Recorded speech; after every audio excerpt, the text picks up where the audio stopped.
So the question is about to explain the role of ADH in regulation of water content in blood. So we have to explain the role of ADH. Okay, so the situation here is when the blood osmotic pressure is high.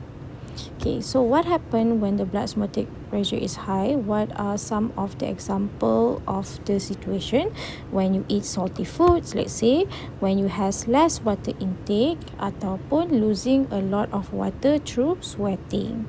Okay, so when your blood osmotic pressure is high, what you have to do is to make sure that the blood osmotic pressure is back to normal. And we have to explain that in keadaan yang teratur lah.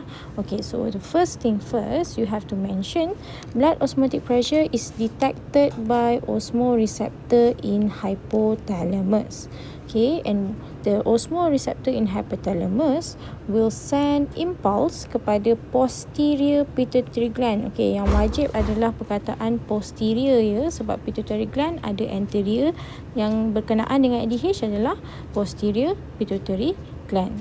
Okay, so what happened is the posterior pituitary gland is stimulated to secrete more ADH.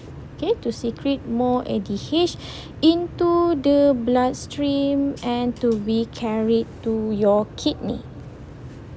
Okay, so in your kidney, the ADH acts on you punya collecting duct. Right? So what happen is when there is ADH, it will increase permeability of collecting duct to water, which means there are more water being reabsorbed, okay, into the blood capillaries by osmosis.